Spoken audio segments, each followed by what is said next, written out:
Ambus 2022 dibuka dengan memperlihatkan perang Yaman yang terjadi di Mokkah pada tahun 2015. Pemicu peperangan ini adalah sekelompok milisi yang ditunggangi oleh negara asing untuk menggulingkan pemerintahan Yaman itu sendiri. Pemberontakan ini telah menewaskan warga sipil serta beberapa ibu kota di negara Yaman jatuh di tangan pemberontak. Kerusuhan semakin diperparah dengan munculnya jejak para teroris yang ikut meramaikan panggung perebutan kekuasaan. Merasa sudah tak mampu menangani masalah di negaranya sendiri, pemerintah Yaman meminta bantuan kepada koalisi internasional, termasuk sekutunya yaitu Uni Emirat Arab.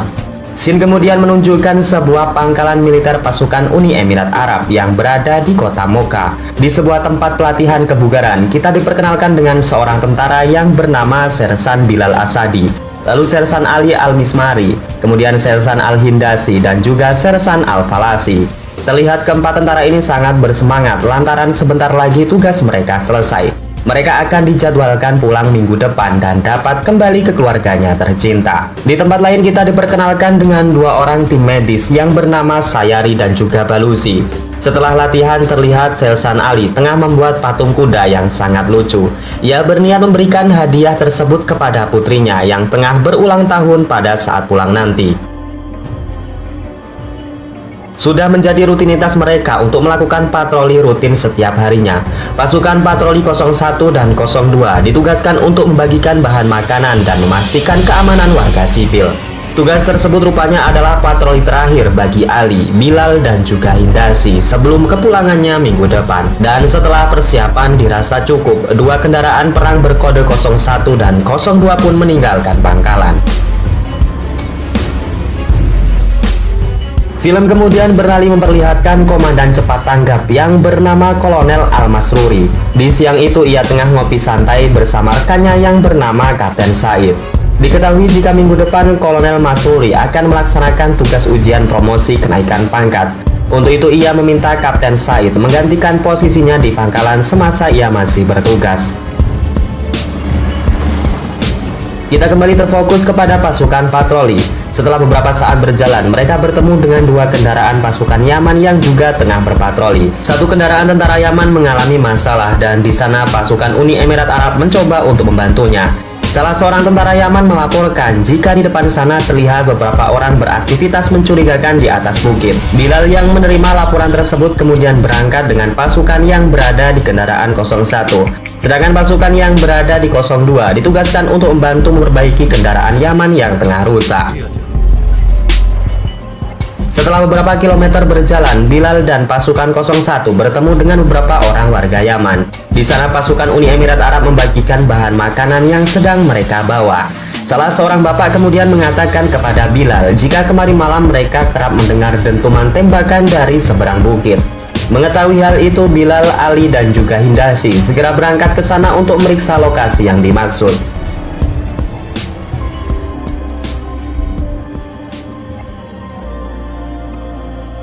Di dalam mobil, Bilal mendapatkan telepon dari pasukan 02. Mereka telah selesai memperbaiki kendaraan tentara Yaman dan sebentar lagi akan menyusul. Terlepas dari itu, Ali yang mengemudikan tiba-tiba menginjak rem setelah melihat seseorang di tengah jalan. Mereka masih tak sadar sebelum akhirnya sebuah RPG menghantam badan kendaraan dengan dahsyat.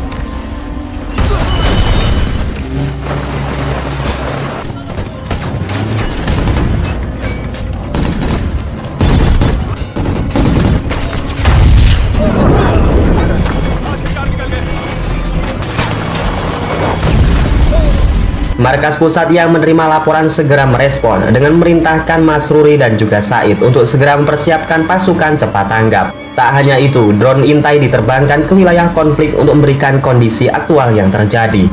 Kolonel Masruri memerintahkan Sayari dan Balusi untuk segera bersiap, sedangkan Kapten Said memerintahkan Al-Falasi dan juga timnya untuk segera berangkat ke medan pertempuran. Dan singkat cerita, pasukan cepat tanggap yang dipimpin oleh Kolonel Masruri berangkat dengan kekuatan penuh.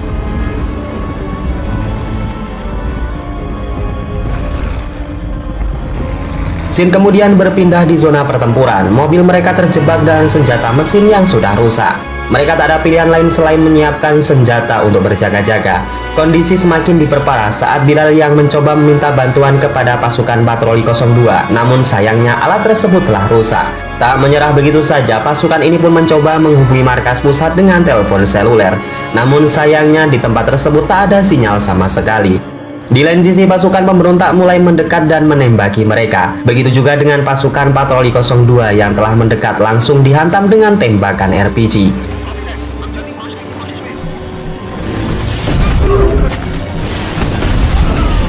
Kolonel Masruri yang memimpin pasukan cepat tanggap menginstruksikan untuk melajukan kendaraan mereka. Ia juga menghubungi pasukan patroli 02 dan menginformasikan jika estimasi kedatangannya kurang lebih 10 menit lagi.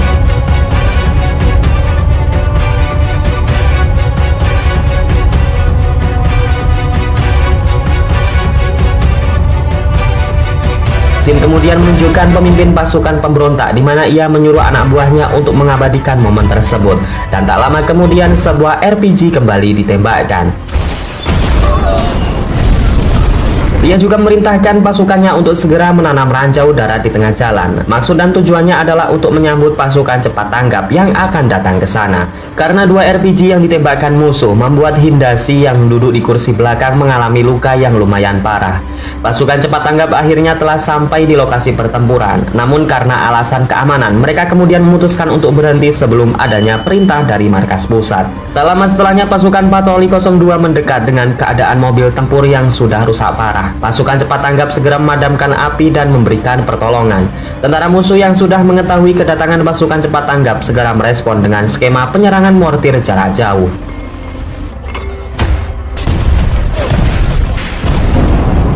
Kolonel Masruri memerintahkan pasukannya untuk mundur dari jangkauan mortir. Setelah itu ia merintahkan markas pusat melacak keberadaan mortir musuh menggunakan drone intai. Sang kolonel yang berada di markas kemudian memberikan hak penuh kepada Masruri untuk mengambil semua keputusan di lapangan. Ia juga diperintahkan untuk membawa seluruh pasukan Uni Emirat Arab pulang dalam keadaan selamat dan jangan sampai ada pasukan musuh yang membawa mereka hidup-hidup. Setelah menerima mandat penuh, Masruri kemudian berikan semangat kepada rekan-rekannya dan jangan menganggap remeh musuh. Fokus pertama yang harus dilakukan adalah menyelamatkan pasukan patroli 01 yang terjebak dan mereka harus saling bahu-membahu melawan musuh. Kembali ketiga pasukan patroli 01 yang masih terjebak. Di sana handphone Bilal mendapatkan sinyal. Ia pun segera menelpon rekannya yang berada di markas. Temannya lalu mengatakan jika pasukan cepat tanggap sudah berada di lokasi zona perang. Mendengar hal itu, Bilal sangat lega. Ia sangat berharap pasukan cepat tanggap segera menghabisi musuh dan membawa mereka keluar karena Hindasi mengalami luka yang sangat parah. Masruri sepertinya telah merencanakan sesuatu. Dengan kendaraan lapis bajanya, Masruri dan pasukan maju mendekat ke wilayah musuh. Dan setelah beberapa meter lagi sampai di lokasi pasukan patroli 01, musuh pun kembali menyerang mereka dengan senjata mortir.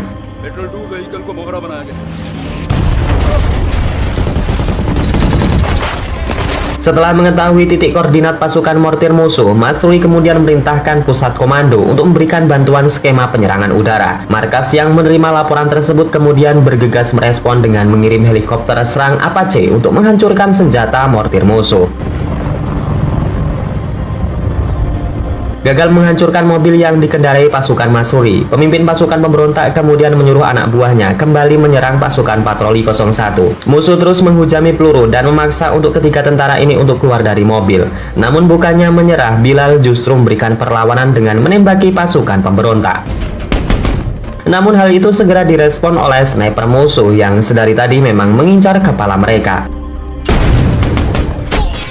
Bilal kembali masuk ke dalam mobil dan memilih untuk bertahan menunggu bantuan datang. Kembali ke pasukan cepat tanggap, Kapten Said meminta izin kepada Kolonel Masruri jika ia dan pasukannya akan maju.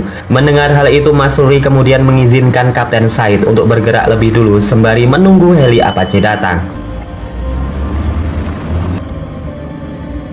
Melihat dua mobil pasukan cepat tanggap mendekat membuat tentara pemberontak kembali ke bukit. Melihat kesempatan itu, Bilal kemudian mengajak kedua rekannya untuk keluar dari dalam mobil.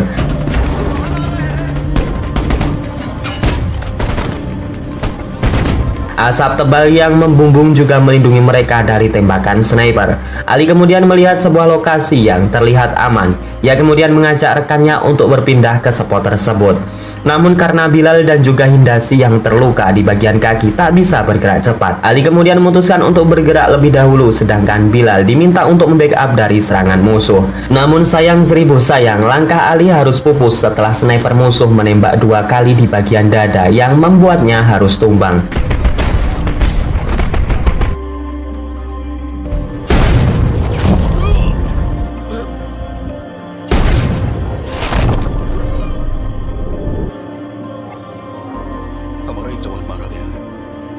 Kembali ke Kapten Said dan pasukan medis yang mulai mendekat. Mereka terus diserang dan diserang menggunakan mortir. Namun karena skill mereka, kedua pasukan ini berhasil bertahan dan terus mendekat. Namun sayangnya ranjau darat yang sudah dipasang musuh berhasil membuat 2 mobil perang ini rusak parah.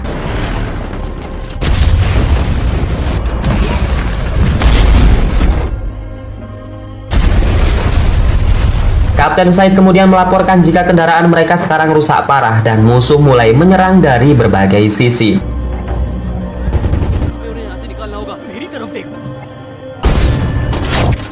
Bilal dan Hindasi yang melihat hal tersebut hanya bisa diam dan juga istighfar. Setelah harapan pupus, tiba-tiba sebuah pertolongan datang di mana pasukan bantuan udara telah sampai. Helikopter Apache yang sudah menerima titik lokasi mortir musuh segera menghujani mereka dengan serangan rudal dan tembakan mesin dengan begitu dahsyat.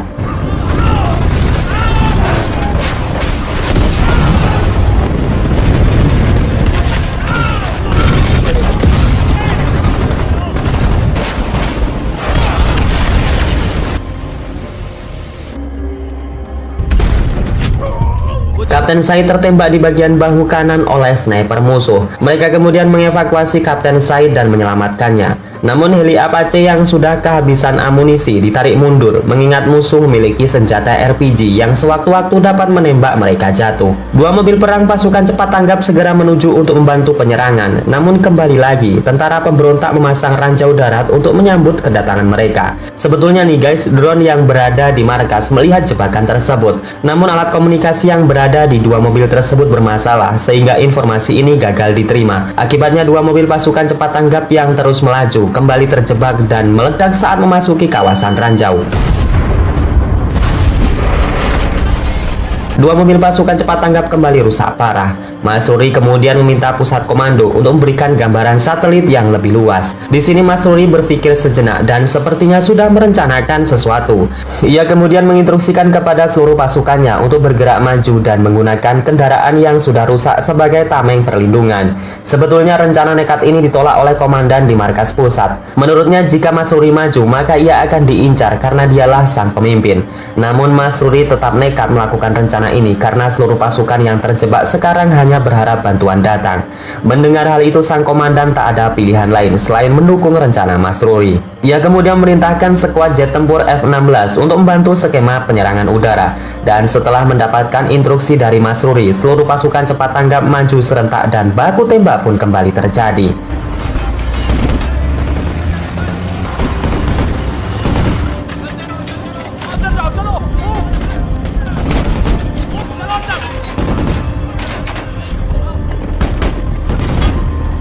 Atas rencana tersebut, sebagian besar pasukan yang terluka dapat dievakuasi, sedangkan pasukan musuh yang tidak menduga dengan serangan tersebut gugur satu persatu. Namun berbeda dengan yang dialami oleh Bilal dan juga Hindasi, mereka tetap di posisi yang sama, terjebak dan menunggu bantuan datang atau menunggu mau datang terlebih dahulu. Komandan yang berada di markas pusat kemudian menghubungi Masruri. F-16 akan datang sekitar 7 menit ke depan. Mereka diminta untuk meninggalkan zona perang secepatnya. Masruri kemudian merintahkan sebagian pasukannya untuk mundur dan membawa pasukan yang terluka, sedangkan ia dan pasukan yang lain akan membawa Bilal dan juga Hindasi, serta beberapa pasukan yang terluka di mobil Kapten Said. Karena sniper musuh masih menjadi ancaman, Kapten Said kemudian memberikan ide kepada Kolonel Masruri.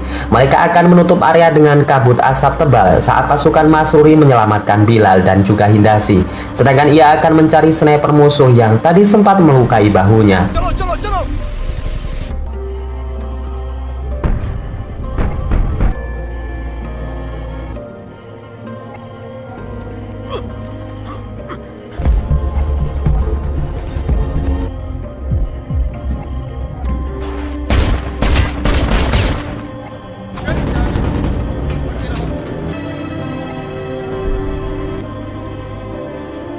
Ali yang tertembak sniper musuh sudah ditemukan tak bernyawa. Falasi kemudian menggendong sahabatnya ke dalam kendaraan yang dibawa oleh Masruri.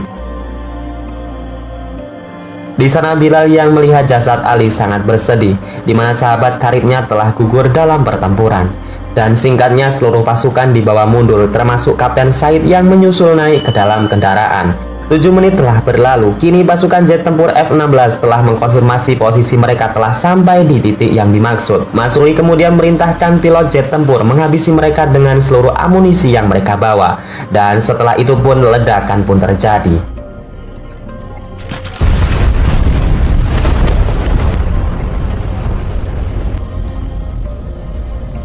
Di perjalanan seluruh pasukan cepat tanggap sangat bersedih karena tidak bisa menyelamatkan Ali. Kolonel Masruri juga sangat terpukul melihat pasukannya harus gugur dalam medan pertempuran. Namun begitulah guys, setiap perjuangan pasti ada yang dikorbankan.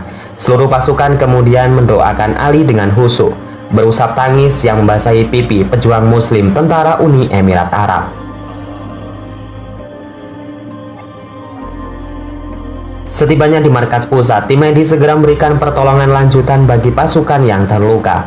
Seluruh pasukan berkumpul termasuk komandan mereka, yaitu Komandan Jamal Al-Khatri. Jasad Ali diturunkan dari mobil dengan perlahan, dan seluruh pasukan yang menyaksikan hanya bisa mendoakan kepergian Ali untuk selama-lamanya.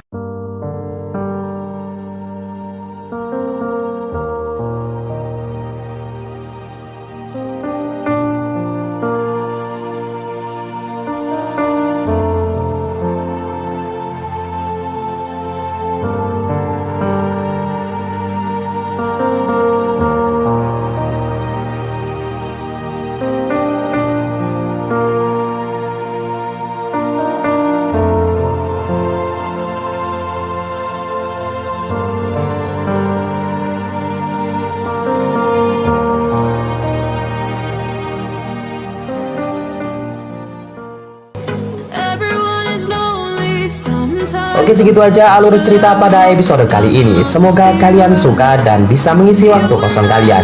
Mohon maaf jika dalam penyampaian banyak kesalahan dan juga kekurangan di sana sini. Mimin tetap menyarankan kalian untuk menonton film ini secara penuh ya guys, agar mendapatkan kepuasan sepenuhnya.